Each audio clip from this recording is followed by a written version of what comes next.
तो संतों की वाणी सुनी आपने, देवी देवता आपके शरीर के लिए तड़फ रहे हैं और आप उनके सुमरण में लगे हुए हैं। है ना अजीबोगरीब बात? पर सत्संग में जब तक आओगे नहीं समझ आएगी कैसे? कृष्ण जी कहते हैं एक जगह पे युद्ध भूमि में जब वो अर्जुन को समझा रहे होते हैं, गौर से सुनने वाली बात, देवी देवताओं के बारे में युद्ध भूमि में जब वो समझा रहे होते हैं, वहां एक कीड़ा मकोड़ा घूम रहा होता है। तो कृष्ण जी अर्जुन को कहते हैं, हे अर्जुन, ये जो कीड़ा मकोड़ा घूम रहा है, ये एक दिन ब्रह्मा था, विष्णु था, वो अवतार था। जरा सोचिए कहां गई ये बात, किधर जा रही है ये बात कि देवी देवता भी एक निश्चित समय तक रूह उस शरीर में रहती, उस पदवी में रहती है, बाद में उस रूह को भी जन्म मरण में आना पड़ता है। क्या ये सच नहीं? तो आप उनकी भक्ति में लगे हुए हैं जो खुद जन्म मरण के जाल में उलझे हुए हैं। अरे देवी देवताओं के ऊपर 3 देव हैं, उनके ऊपर एक जिसे काल महाकाल त्रिलोकी नाथ कहते हैं, पर ये त्रिलोकी नाथ भी समाधि में बैठता है।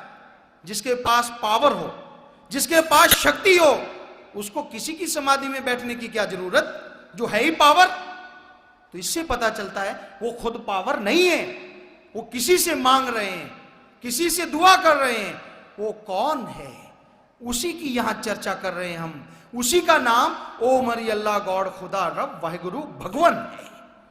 तो क्यों ना डायरेक्टली उसकी भक्ति की जाए, क्यों ना उसी की भक्ति इबादत की जाए जिसकी भक्ति में सब लगे हुए हैं। और उसकी भक्ति करने का हक सिर्फ और सिर्फ 84 लाख शरीरों में से इंसान को ही प्रभु ने दिया है। इंसान का शरीर एक ऐसा है जो दोनों जहां के मालिक उस परमात्मा की भक्ति कर सकता है। बाकी कीड़े मकोड़े, जीव जंतु, जानवर दोनों जहां के मालिक की भक्ति नहीं करते। कोई देव में उलझा है, कोई कहीं पे, कोई कहीं पे। तो आप भी अगर ऐसे उलझे हुए हैं, आप भी और पशुओं में फिर क्या फर्क है? बुरा ना मानना, आपको सच कह रहे हैं, सच ना हो तो बताइए। तो सच्चाई है। दुनियावी निगाह में आपको एक उदाहरण देना चाहेंगे। आपका काम है कोई और आपकी पहुंच, आपका यार दोस्त, या यूं कह लेते हैं आपका पिता जो है वो राष्ट्रपति है, प्रधानमंत्री है, लेकिन आप काम करवा रहे हैं छोटे ऑफिसर से, उसकी मिन्नत निकाल रहे हैं। वो कहता भाई मैं तो खुश हूं, बड़े वाले से मिल लो, फिर आप उसकी मिन्नत निकालते हैं। और जब आपका पिता ही प्रधानमंत्री है या जानकारी है आपकी उसके साथ, अगर डायरेक्टली उससे मिला जाए, क्या ये शॉर्टकट नहीं? और सारे पानी भरेंगे कि भाई ये तो उसका बेटा है या उसका जानकार है, जरूरत नहीं पड़ेगी फाइल पे वजन रखने की, फाइल अपने आप उड़ के चली जाएगी। समझदार को इशारा काफी है, दुनिया में ये चलता है। तो उसी तरह से ईश्वर ने शरीर आपको बनाया, आप एक ही परम पिता की औलाद हैं जिसे ओम हरि अल्लाह गॉड खुदा रब वाहिगुरु कहा जाता है।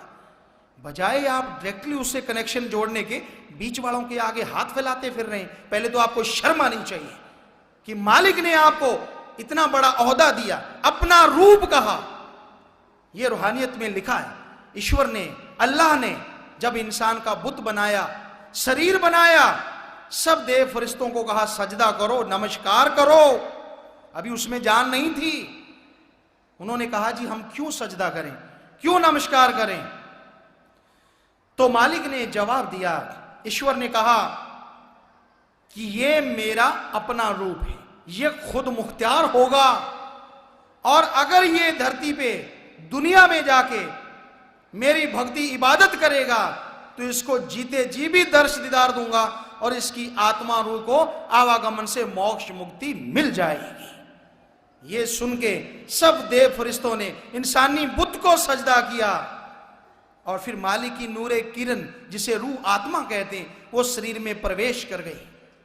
तब देवी देवताओं को पता चला कि सबसे ताकतवर शरीर मोक्ष मुक्ति के लिए कोई है तो वो इंसान का है। इसलिए वो इंसान के शरीर का सुमरन करना, यानी मालिक हमें भी ये शरीर दे, मोक्ष मुक्ति का मौका दे।